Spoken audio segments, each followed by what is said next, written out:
In many ways, he had, up to that point, had been a hero to me. And in fact, Al Vann is the reason why I moved back to Brooklyn.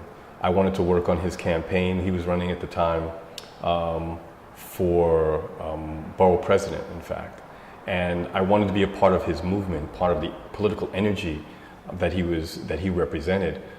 This sort of new guard of progressive black elected officials who really spoke this language of empowerment and neighborhood change that really spoke very deeply to me.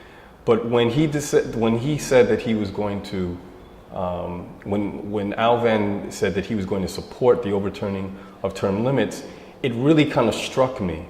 And what it said to me is that you had a generation of elected officials who came in under the banner of change, but had become to not only represent the status quo, but staunchly defend it.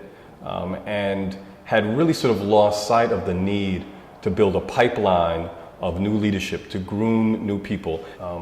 I think I lost a little respect for what he represented politically. And what was most, I think, hurtful was I lost some of my own political idealism.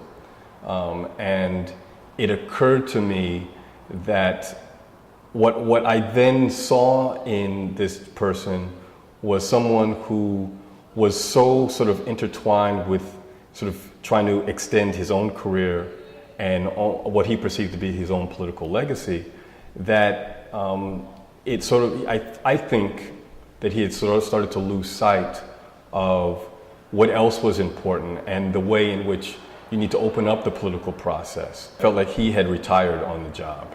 And you know, this was not just my personal opinion. I mean, City Limits had done a story almost 10 years before then saying whatever happened to Al Vann, because it was widely recognized that he had become much more silent, he was much less visible, and I think was at that point running on his legacy and was sort of counting on his image and his sort of legendary status, and had lost sight of the fact that you need to come to work every day and work just as hard as you do in your 30th year of office as you did in your first year of office.